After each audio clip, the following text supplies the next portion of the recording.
आप बताइए, आपने क्या देखा था उस दिन? सर उस दिन 11:30 बजे की बात है रात की, जब मैं तो सो रहा था अपने घर पे। मैं इस बिल्डिंग के बैक साइड रहता हूँ। अच्छा, बिल्कुल ठीक इसके पीछे। मैं इसके पीछे एक अच्छा, मकान है। आपको कभी नहीं पता चला कि ये गैर कानूनी इतना इतना यहाँ गोरख धंधा चल रहा है? नहीं सर, हम एक्चुअली देखते भी नहीं है। ये बेबी के सेंटर है। एक दिन मैं भी अपने बच्चे के लिए पूछने आया था कि यहाँ पे क्या होता है। भी मेरे भाई का लड़का बीमार था एक बारी, तो मैं पूछने आया था कि मुझे उनके लिए दिखाना है। तो उन्होंने कहा हम यहाँ पे बच्चे रखते हैं, पेरेंट्स यहाँ कोई नहीं रहेगा। तो फिर मैंने यहाँ एडमिट नहीं कराया, मैं चला गया था। लेकिन सिलेंडर का मुझे कोई नॉलेज नहीं है क्या हो रहा था क्या उस दिन जब आप यहाँ पहुँच गए तो क्या देखा? सर मैं यार 11:35-11:40 पे बाहर आ गया था। मैं मेन रोड पे, यहाँ बहुत आग थी। एम्बुलेंस खड़ी थी, वो जल चुकी थी। स्कूटी एक खड़ी थी, वो जल चुकी थी। उसके बराबर में एक स्कूटी और थी, उसको बचाया गया, साइड में ले जाया गया ताकि यहाँ हॉस्पिटल का कोई स्टाफ नहीं था, भाग गया सब? नहीं सर, वो उसके बाद मैं बता रहा हूँ 35-40 के बाद 3 नर्सें पीछे के रास्ते से निकल के आई। वो वहाँ चिल्लाती हुई हमें गेट पे मिली कि 11-12 बच्चे हैं, उन्हें बचा लो, उन्हें बचा लो। तो हमने कहा आगे इतनी आगे जाए कैसे, बचाए कैसे? फायर ब्रिगेड अभी तक आई नहीं है, 11:15 हो चुके थे। तो उसने कहा कि पीछे का रास्ता है। तो मैं, मेरे साथ एक रमेश था, 2 भाई और थे। हम चारों ही जने पीछे चले गए थे जी, बैक साइड में बिल्डिंग में। और वहाँ एक जाल था, तो हम वहाँ जाल पे चढ़ गए थे। 4 जने थे, 2 में से हम में से जाल पे चढ़ गए थे। उस समय हमारे कोई फैसिलिटी नहीं थी। हम वहाँ जाल पे चढ़ गए, शीशा टूटा हुआ था ब्लास्ट की वजह से, पूरा शीशा नीचे था। हॉस्पिटल के कुछ किट वगैरह सारी नीचे पड़ी हुई थी। हम वहाँ चढ़े, एक भाई ऊपर चढ़ा, धुएं में गया। उसने हमें जैसे ही चढ़ा तो पीछे वाले कमरे में कम से कम 3 से 4 बच्चे थे सर। उसने एकदम से बच्चा पकड़ाया। अब एकदम से मेरे हाथ में बच्चा आ गया, मैं होपलेस हो गया। भाई इतना छोटा बच्चा आ गया, एक दो दिन का ही लग रहा था मुझे। मैं फटाफट लेके भागा, मेरे को जैसे कोई आदमी मिला, मैं चला गया। फिर मेरा भाई भी आशीष बंसल, वो मुझे फोन मारा कि तू है कहाँ पे, इतनी भीड़ हो रही, कहाँ चला गया तू? आपको एक बार भी ये डर नहीं लगा कि आप भी आग में फंस सकते हो, आपकी खुद की भी जान जा सकती है? हमें डर लगा था सर, हम बहुत दिल में दहशत हो गई थी। अगर उस टाइम ब्लास्ट हो जाता ना सर एक और, हम भी वहीं मर जाते सर। इतना इतना डर लगा था। लेकिन मैं बिल्डिंग के नीचे पहुंचा था, बच्चे के रोने की आवाज आ रही थी। तो मन में ये था कि यार बच्चे को उठा लो किसी तरीके से। हम वहाँ चढ़ गए। फिर मैंने अपने भाई का फोन आ गया। बच्चे के रोने की आवाज आई तो फिर आप रोक नहीं पाए अपने आप को? नहीं सर, मेरे घर में मेरी बेटी भी छोटी है सर, तो बच्चे रोते हैं तो नहीं, बर्दाश्त नहीं होता सर। अब वो तो बिल्कुल जब देखा ना हाथ में, यार ये तो बहुत छोटा बच्चा है, 1-2 दिन का, हाथ पैर वैसे ही कांप गए सर। उसके बाद तो हम लोगों ने बच्चों को एक एक करके उतारा। अब वहाँ पे कपड़े भी इंतजाम नहीं होते, मैंने अपनी टी शर्ट उतार के एक बच्चे को उसमें लपेट के मैंने आगे दे दिया। फिर पापा आया, भाई आया, हमने कहा सबको चिल्ला के भाई साहब चादर दो, कपड़े दो, तौलिया दो, जो है तुम्हारे पास दो, पानी लाओ, कुछ लाओ। उसके बाद हम एक करके बच्चे उतारते गए। पीछे से हमने 3-4 बच्चे रेस्क्यू कर लिए थे, वो ठीक थे बिल्कुल। देखिए, पूरा देश आज सुन रहा है आपको, और पूरा देश आपको धन्यवाद भी, मुझे यकीन है कि पूरा देश आपको जरूर धन्यवाद देगा। और लोगों को ये समझ में आएगा कि इंसानियत अभी जिंदा है और अच्छे लोग भी हमारे देश में हैं। पैसे के लालची लोग तो हैं हमारे देश में, पैसा कमाना चाहते हैं, बेईमानी है, भ्रष्टाचार है, लेकिन कुछ ऐसे लोग भी हैं। पहले जो बच्चे गए कार में बैठ खुद गई साथ में पड़ोस। अच्छा, हाँ आप पड़ोस में रहती हैं? बिल्कुल। आपका घर कौन सा है? पीछे बैक साइड में पीछे बिल्कुल। अच्छा, हाँ आप जी। खुद गई? हाँ जी, हम बाहर निकले, हमको सबसे पहले पता चला कि यहाँ आग लग रही है। हम कोई भी नहीं निकला था तब तक। हमने शोर मचाया, मेरा बेटा बहू सारे शोर मचा रहे। हमने साथ में गेट बजाए सबके पड़ोसियों के कि बाहर निकलो, आग लगी है बहुत तेज, ब्लास्ट बम फट रहे हैं बहुत, इतनी बुरी तरीके से आवाज आ रही है, क्या हो रहा है क्या नहीं। मेरा बेटा कहने लगा कि हॉस्पिटल में आग लग गई है और सिलेंडर फट रहे हैं, बाहर निकल जाओ सब। तो एकदम से सब लोग बाहर निकले।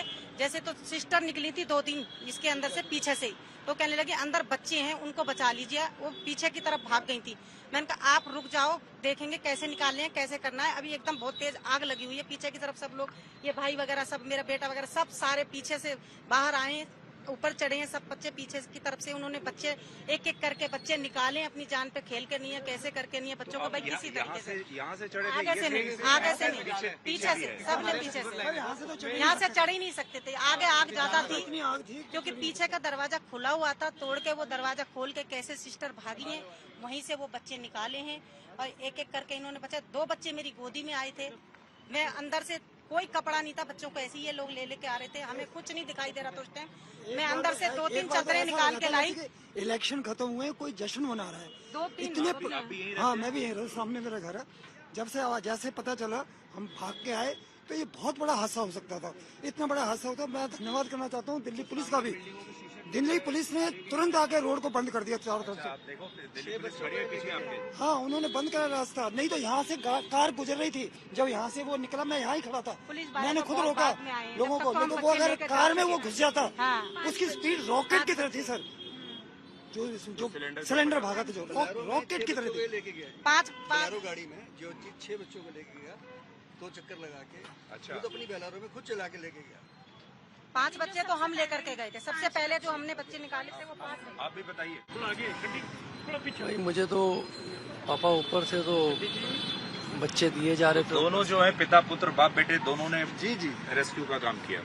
तो ये ऊपर से पकड़ा रहे थे मुझे, और मैं क्योंकि सामने ही हॉस्पिटल था तो सर हमारे यहाँ एक मेंबर और टू एंड फ्रो में सर अगर वहाँ मौत थी ना, अगर वहाँ मौत थी तो वहाँ फरिश्ते भी थे।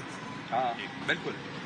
तो जब बच्चे मेरे हाथ में दिए तो बिल्कुल जिसे कहते हैं ना, सड़ चुके थे, बोलने में भी मुझे वो लग रहा है, ब्लीडिंग भी हो रही थी, they were all black, they were all burnt. 6 में से 3 सरवाइव कर पाए, 3 की डेथ हो गई। मुझे लग रहा था कि शायद एक भी बच जाए तो गनीमत है, जो हाल था बच्चों का। ईश्वर ने बड़ी कृपा की और जो मैं ले गया था 6 उसमें 3 बच गए, 3 चलो ये अच्छा हुआ। आप भी यहीं रहती हैं? हाँ जी, हम आप सब कहाँ एक रहती साथ- हैं? हम C35 में रहते हैं। तो मैंने अपनी टेरेस से आग को देखा, तो मैं और हस्बैंड स्कूटी पे आए, यहीं गेट नंबर 3 के नियर। तो वो अच्छा। जो सिलेंडर 1 2 3 करके ब्लास्ट हुआ, हम वहाँ खड़े हुए थे। तो नर्स हमारे पास भाग के आई कि आप फायर ब्रिगेड को कॉल करिए, बच्चे फंसे हुए हैं अंदर। तो हमने 7-8 टाइम्स ट्राई करा, फिर उसके बाद फायर ब्रिगेड को कॉल मिली और फिर हम बैक साइड से पीछे गए तो उन्होंने बोला बच्चों को रेस्क्यू करना है। तो जब हम गए तो विनय अंकल जिन्होंने पहले 5 बच्चे रेस्क्यू करे थे, तो इनके हाथ में 2 बच्चे थे, तो 1 बच्चा फिर मैंने वहां से लिया था कि कोई मतलब जितने हम बचा सके उतने बचाने हैं। फिर गुप्ता हॉस्पिटल गए तो वहां पे बस एक ही बच्चा उन्होंने लिया कि ऑक्सीजन नहीं है, आप यहाँ से चले जाओ। फिर आगे NICU में हमने वो बाकी बच्चे एडमिट करे। ये बताइए कि जब यहाँ इतना ये गैर कानूनी काम चल रहा था, आप यहाँ के आसपास पड़ोसी होने के नाते आपको ये बात पता थी और कभी किसी ने इसको रोकने की कोशिश नहीं की? सर पता तो थी हमें ये बात कि यहाँ पे कुछ 6 सिलेंडर वगैरह के रिफिल होते हैं, लेकिन क्या नाम है, मतलब वही है कि यहाँ पे साथ वाले नेबर ने रिटर्न में कंप्लेन करी हुई है। की हुई है, हाँ लेकिन जी, कुछ हुआ नहीं। उन्होंने 7 मंथ से कंप्लेन करी थी, लेकिन कोई सुनवाई नहीं हुई है। वो अपना खुद का घर छोड़ के कहीं रेंट पे रहने चले गए हैं, उन्हें डर था कि ये ब्लास्ट हो सकता है। यहाँ पर ठीक जो है। सिलेंडर चलते थे यहाँ पर, हाँ। हम क्या करते यहाँ पर सिलेंडर- अच्छा। पूरा रोड बंद कर देते थे। पर ये यहाँ दिखा- अगर उनसे अगर कहो, उधर ही गाड़ी अगर में उनसे मारते थे। कहने की कोशिश करी हमने तो वो बदमाशी दिखाते थे, कहते हम कर रहे हैं ना, आपको क्या दिक्कत है।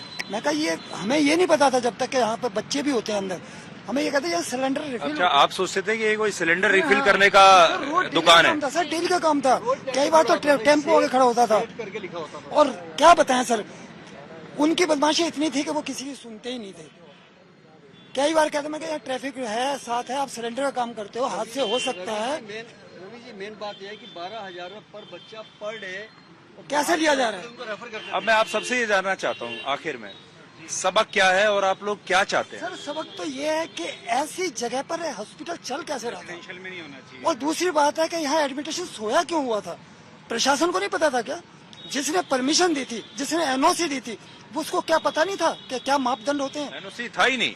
सर NOC मार्च में खत्म हुआ था सर। दूसरी बात है कि छोटे छोटे मासूम बच्चों के पास मौत आ गई, और जो शख्स की जिम्मेवारी बनती थी, जो यहाँ केयर टेकर थे, वो उनको छोड़ के भाग गए। 4 या 5 शख्स थे उस समय यहाँ पर, अगर वो 2-2 बच्चों को भी लेकर बाहर निकलते तो ये बड़ा हादसा नहीं होता। तो भाग गए लोग। सब भाग गए, सब भाग गए। ये लेनी चाहिए कि दिल्ली में यही नहीं था, ऐसे हजारों हैं, हजारों। मैं बताना चाहता हूँ कि उनके पास एम्बुलेंस नहीं होती है फर्स्ट एड के लिए। मेरा तो काम ही शहीद भगत सिंह का यही है। उसके बाद अगर रात को किसी की डेथ हो जाए तो इनके पास मोर्चरी नहीं होती है हॉस्पिटलों के अंदर, जो नेसेसरी है। आज आपने एक गाड़ी रजिस्टर्ड करानी हो तो 104 कागज लिख के दे देते हैं कि पूरे करिए। इतना बड़ा हॉस्पिटल चलाने के लिए जहाँ लोगों की लाइफ का सवाल है, उनके पास एम्बुलेंस नहीं, उनके पास मोर्चरी नहीं, मोर्चरी बॉक्स नहीं, घर छोड़ने का साधन नहीं, कफन तक नहीं होते इनके पास। सर उस चीज के भी पैसे लेते हैं। 12,000 रुपये पर डे का आप ले रहे हैं, उसको आप महीने में कन्वर्ट करेंगे तो तो देखिए आप सबके लिए एक चीज ये भी है, ये जो छोटा सा बेबी केयर सेंटर है जहाँ कोई खास सुविधा नहीं है और यहाँ सारा गैर कानूनी काम चल रहा है, 12,000 रुपए एक दिन के ये लेते थे। 12 से 15,000 रुपए एक दिन का चार्ज था यहाँ पर।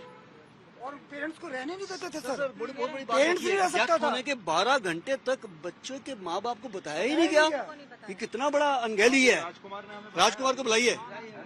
राजकुमार इन्होंने बताया हमें, आपको नहीं बताया गया ना कि यहाँ ये सब हुआ? नहीं, हमें कुछ नहीं बताया गया। मदद करना चाहते राजकुमार जी देखिए आपकी मैं पूरी कोशिश कर रहा हूँ यही आपकी मदद हो जाएगी। देखिए इनको हम बताते हैं जब ये एपिसोड हुआ, क्योंकि मैं सामने रहता हूँ, मैं ऐसा लगा जैसे छत गिरने वाली है, मैं नीचे भागा तो फिर देखा कि पुलिस को फोन किया, एसएचओ साहब को मैंने फोन किया। एसएचओ साहब ने, मैंने पूछा कि आपको पता है आग लगी सी ब्लॉक विवेक विहार में? करे नहीं मेरे को नहीं पता। मैं कहा तुरंत टीम भेजिए। तुरंत फिर मैंने डीसीपी साहब को फोन किया। डीसीपी साहब ने कहा कि मैं अभी सारा अरेंजमेंट करता हूँ। 12-12:15 बजे के बाद में आपके आसपास फायर ब्रिगेड आई। आने के बाद में यहाँ जब आग बुझ चुकी थी तब अन्य लोग अंदर घुसे। बाकी मैं सैल्यूट करता हूँ इन 7 लोगों को जिन्होंने अपनी जान पे परवाह करके 5 बच्चों को बचाया। बाकी तो डेथ हो चुकी थी ऑलरेडी। उन डेथ के बाद में फायर ब्रिगेड की मदद से अस्पताल में लेकर जाया गया।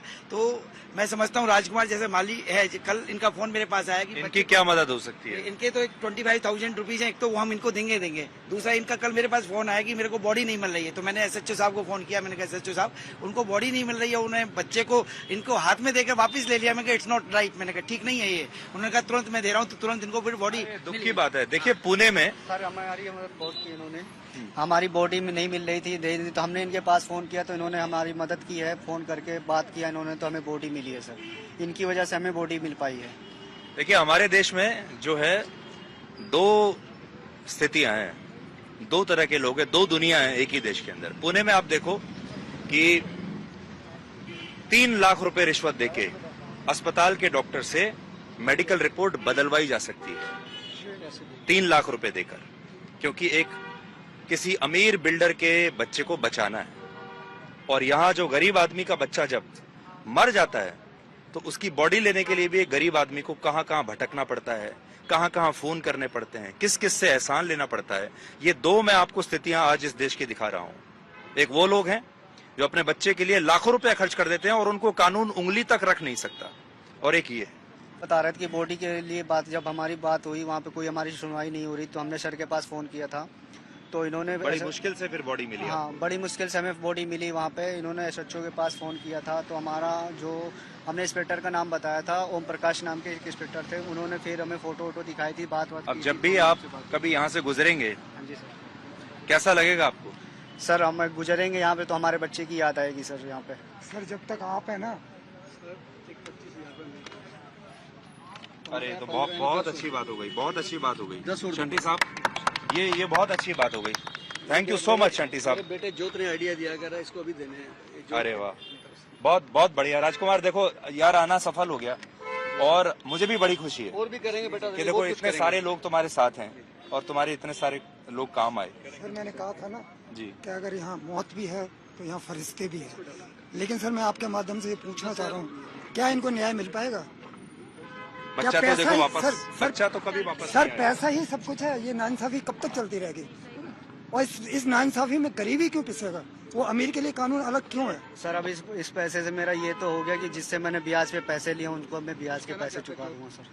हाँ जो बता। मुझे लगता है कि सही श्रद्धांजलि यही है कि डिजास्टर मैनेजमेंट के लिहाज से जो 5,000 हॉस्पिटल और चल रहे हैं, I would rather call them butcher house, butcher खाने हैं, उनके ऊपर सख्त कार्रवाई करके या बंद कराएं या उसको रेगुलेट करें। आज यहाँ हुआ है, कल लक्ष्मी नगर होगा, कल कृष्णनगर होगा।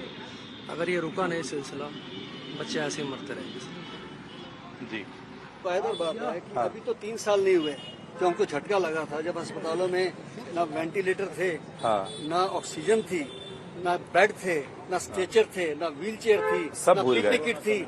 उसके बाद तैयारी कहाँ खड़ी है दिल्ली के अंदर? राष्ट्रीय राजधानी में बैठे हैं हम, उस समय बोर्ड लगा दिए गए थे नो ऑक्सीजन नो एडमिशन। याद करिए लाशें कैसे बिछी हुई थी। आज भी वही खड़े हैं, उसी ढर्रे पे खड़े हैं आप। आपके इस इनिशिएटिव से बदलाव होना चाहिए। हम आपके साथ हैं। यही उम्मीद करता हूँ मैं। हाँ बोलिए, आप भी बोलिए। मतलब इस देश की जनता मतलब विकास के मुद्दे पर नहीं है। अभी सर ने जैसे कहा ना, एक अनुपम खेर जी की लाइन है कि इस देश में आधे घंटे के अंदर पिज्जा डिलीवरी आ जाएगी, वो गारंटी है, लेकिन आधे घंटे के अंदर एम्बुलेंस नहीं आ सकती, ये गारंटी नहीं है। तो हमारी देश की जनता कब तक ऐसे मरती रहेगी? कब तक? आज इनके बच्चे के साथ हुआ, कल हम लोग के साथ होगा। आखिरकार कब तक ये सहते रहेंगे? कुछ तो बदलाव होना चाहिए सर। जिस सर ने कहा एक गाड़ी डिपोजिट, गाड़ी हमें जब शोरूम जाते हैं तो उसके लिए लाखों मतलब साइन करो, परचेज करो, बिल लाओ। लेकिन सर हॉस्पिटल आज एक गरीब, हम भी गरीब मिडिल क्लास से फैमिली है, बिलोंग करते हैं, लेकिन उसके रिलेटेड आदमी मतलब कुछ एक्शन नहीं लेता है। वही अगर मतलब फर्स्ट क्लास का आदमी हो, अमीर हो, उनके घर अगर कोई दिक्कत आती है तो तुरंत एक्शन लिया जाता है। आखिरकार ये न्याय क्यों गरीबों के साथ होता है, सदियों से चलता रहा है। कुछ तो इसके खिलाफ सरकार एक्शन ले ताकि गरीबों को भी न्याय मिले। अभी मतलब बात पैसे की नहीं है, बात तो सर ने एक मतलब बात अपना गरीबों के न्याय की है। वही मैं आपको बता रहा हूँ, दो दुनिया है, एक अमीरों की है और एक गरीबों की है। गरीबों की है, तो आपने खुद ही जवाब दे दिया। वही बात है सर। मतलब सरकार को एक मतलब ये देखना चाहिए गरीबों के साथ आखिर क्यों अन्याय हो रहा है। ये तो बराबर सबके साथ हो ना। वो मतलब एक देखो, आपको पूरा देश आज सुन रहा है जी, और देश जो है इसके बारे में जरूर मुझे लगता है कि जागरूकता आएगी। सर मैं आज आपसे विनम्र निवेदन करूंगा कि इसके खिलाफ मतलब पूरे देश में जो जनता हमारी सुन रही है, हमारे बड़े भाई लोग जितने भी शिक्षित लोग हैं, मतलब उनको एक मतलब अभी हाल ही में चुनाव हुआ है, अभी बहुत जगह पे चुनाव होने वाली, यूपी के अंदर भी 1 जून को मतलब वोट पड़ने वाली है। अगर जनता उसके अकॉर्डिंग रिलेटेड विकास के मुद्दे पे जो भी मुद्दा है, धर्म तो हमारी अलग बात होगी, हमारी पर्सनल फीलिंग है, लेकिन विकास के मुद्दे को रखते हुए गरीबी की जो परिस्थिति है आज के डेट में हमारी देश की, उसको रिलेटेड देखते हुए ताकि कुछ बदलाव लाए हमारी। जैसे आज यहाँ ब्लास्ट हुआ है, कहीं और होगा, ऐसा बिल्कुल फ्यूचर में ना हो, इसको देखते हुए सरकार कुछ बदलाव करे। जरूर जरूर ये करेंगे। ठीक है।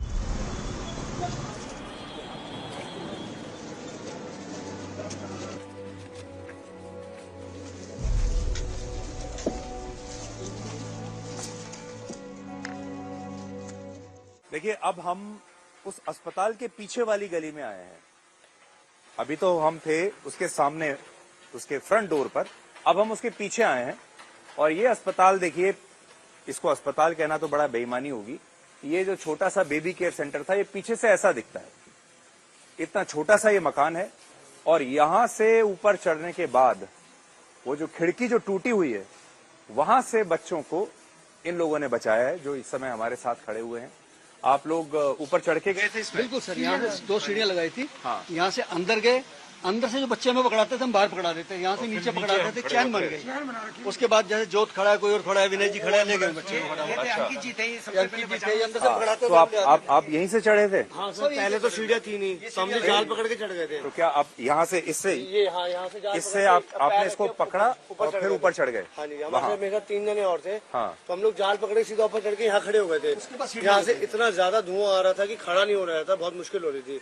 पर हमारे में से एक बंदा सड़क के अंदर चला गया और यहीं पे ही बेबी केयर सेंटर है, इसी में यहाँ पे 3-4 बच्चे रखे हुए थे। जैसे ही घुसा उसने अपने बच्चे पकड़ाना चालू कर दिया एकदम। और फिर मैंने अपने घर से सीढ़ी मंगा ली, मेरे घर पे 2 सीढ़ी रखी हुई थी, वो मैंने अपने मंगा ली, पापा से मंगा ली, चौकीदार को बोल दिया, एक सीढ़ी यहाँ लगाई, एक यहाँ लगाई। मैं यहाँ सीढ़ी पे खड़ा हो गया था, एक भाई यहाँ खड़ा था, वो हमें एक एक करके बच्चे पकड़ाते गए और हम नीचे देते चले गए। नीचे कोई मिला नहीं। तो जो पूरा रेस्क्यू हुआ है वो पीछे से इस गली में से हुआ है? यहीं से हुआ सर, यहीं से हुआ जो कुछ हुआ है। ये यहाँ पे भी कुछ नहीं है, नीचे कुछ नहीं मिला हमें। हमने एक गेट खोल के भी देखा, अंदर भी चले गए। ये जो अच्छा, अब ये देखिए, ये जो दरवाजा है ये क्या है? सर ये अंदर का ग्राउंड फ्लोर का गेट है। और इसको इन्होंने लॉक कर दिया? अब लॉक करा सर, पहले नहीं था, उस दिन तो खुला था। नर्सरी यहीं से भागी है। अच्छा, वो यहाँ से भाग गए? नर्सरी यहाँ से भाग के निकल के गई थी सर। पीछे मैं अंदर देखने की कोशिश कर रहा हूँ सर, आपको ड्रोन से दिखाई दे जाएगा सारा ऊपर का रेस्क्यू ना। और ये पूरा टूट चुका, अंदर सारा बिखरा पड़ा सारा सामान। सिलेंडर रखे हुए सर, नर्सिंग होम थोड़ा था ये। जिस तरीके से किलेबंदी हो रही थी यहाँ, जिस तरीके से किलेबंदी थी, इसको नर्सिंग होम नहीं कह सकते। आप देख रहे हैं यहाँ पर कितने बैरिकेड लगा रखे हैं।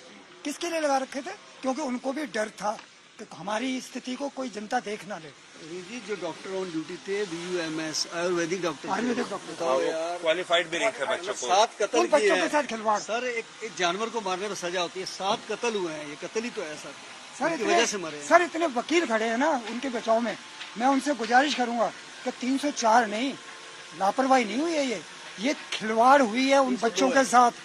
उनको जानबूझ के मौत के अंधेरे में भेजा है। मौत हुई है उनकी, हादसा नहीं हुआ उनके साथ। अगर यहाँ पर अच्छा इंतजाम होता, अच्छे डॉक्टर होते तो बहुत अच्छी बात थी। लेकिन जिस तरह से किलेबंदी हो रही है, जिस तरह से घेराबंदी हो रही है, जिस तरह से वो वहाँ पर भरे जा रहे थे सिलेंडर, इतने बड़े बड़े सिलेंडर और इतने मासूम बच्चे। सर वो नर्सेज में भागी है, 3 नर्सेज भागी है, उन्होंने भी एक बच्चा हाथ में ले लिया। वो अपनी जान बचा के, वो अपनी जान, एक वार्ड बॉय था सर, वो भी अपनी जान बचा के भागा। वहाँ जाकर रोड पे चिल्ला रहे हैं कि वहाँ 11 से 12 बच्चे, उन्हें बचा लो, उन्हें बचा लो। भाई छोटे छोटे बच्चे हैं, एक एक बच्चा लेके जाते हैं। तो हम भी यहीं रहते हैं इसी गली में। सर मैं उधर सामने रहता हूँ, इस मकान के आगे। बचपन से हम इकट्ठे बड़े हैं सर। आज हमारा यहाँ आने का मकसद ये था कि इस घटना को लेकर पूरे देश में एक जागरूकता होनी चाहिए। पूरे देश के लोगों को ये पता होना चाहिए कि भारत की राजधानी दिल्ली में एक अस्पताल के नाम पर कैसा मजाक इस समय हो रहा है और जिस तरह से इस पूरी दुर्घटना को लेकर पूरे देश ने एक उदासीनता दिखाई, लोगों ने एक उदासीनता दिखाई, मीडिया ने भी काफी हद तक उदासीनता दिखाई। हम उस उदासीनता को तोड़ना चाहते थे और वो हमने काम किया भी है। और मुझे बड़ी खुशी है कि जब से हम यहाँ पर आए हैं तो देखिए यहाँ बहुत सारे लोग यहाँ तो इकट्ठा हुए ही हैं, उन्हें भी ये पता चला है कि इस तरह की घटना जब होती है उससे क्या सबक सीखना चाहिए। और फिर सबसे बड़ी बात यह है कि वो सारे माता पिता जिन्होंने अपने बच्चों को यहाँ पर खोया है, उन माता पिताओं को न्याय मिलना चाहिए, सिर्फ पैसे से नहीं। न्याय तब मिलेगा जब इस तरह के सारे अस्पताल दिल्ली से बंद होंगे। न्याय तब मिलेगा जब हमारे देश में, हमारे समाज में ये पैसा खिलाकर, रिश्वत देकर हमारे देश के लोगों की जान के साथ खिलवाड़ किया जाता है, बेईमानी की जाती है, मिलावट किया जाता है। आज अस्पताल में जो इलाज हो रहा है उसमें भी मिलावट है, दवाइयों में मिलावट है, डॉक्टरों की डिग्री में मिलावट है और हम सब लोग चुपचाप ये सब होते हुए देख रहे हैं। एक खास बात हमने ये भी देखी कि जो अड़ोस पड़ोस में भी रहने वाले लोग थे वो जानते तो थे उनमें से ज्यादातर कि यहाँ गैर कानूनी काम होता है, लेकिन बहुत कम ऐसे थे जिन्होंने इसे रोकने की कोशिश की। सबक आज का यही है कि अगर आप अपने आसपास कभी भी कोई ऐसा गैर कानूनी धंधा होते हुए देखें और आप देखें कि कुछ लोग ऐसे हैं जो मिलकर हमारे देश के आम जनता की जान को बेचकर, उनके सुख चैन को बेचकर पैसा कमा रहे हैं, तो आपको तुरंत सावधान होना चाहिए, उसे रुकवाना चाहिए। और आज भी हमारी ये कोशिश है कि हमारे देश में जब तक इन लोगों को न्याय नहीं मिल जाता, जब तक इस अस्पताल को चलाने वाले जो लोग हैं वो पकड़े नहीं जाते, जब तक उन्हें सजा नहीं हो जाती, और इतने सारे अस्पताल जो और चल रहे हैं जब तक उन्हें उन पर बंद करके ताला नहीं लग जाता, तब तक ये कवरेज रुकनी नहीं चाहिए। और ये सिर्फ हमारी जिम्मेदारी नहीं है, आपसे भी हम ये कहना चाहेंगे, आप सबके पास आज मोबाइल फोन है, स्मार्टफोन है, हमारे देश में लोग इतनी रील्स बनाते हैं। आप जब रील्स बनाते हैं तो ऐसे अस्पतालों की रील्स क्यों नहीं बनाते, ऐसे अस्पतालों के वीडियोस क्यों नहीं बनाते? इसलिए कहते हैं ना कि नेकी कर दरिया में डाल। आपसे हम ये कहेंगे कि आप रील्स बनाइए और सोशल मीडिया पर डाल, रील्स बनाओ, सोशल मीडिया पर डालो, रील्स बना, सोशल मीडिया पर डाल, कम से कम एक शुरुआत तो होगी। तो हमारा आज का मकसद यही था और हम उम्मीद करते हैं कि इन बच्चों के माता पिता को न्याय मिलेगा और वो हर गरीब आदमी जो ऐसी ही जिंदगी जीता है, जो पैसा उधार लेकर अपने परिवार का इलाज कराने के लिए ऐसे ही किसी छोटे मोटे अस्पताल में जाता है, वो गरीब आदमी भी आज जाग उठेगा और न्याय की मांग करेगा।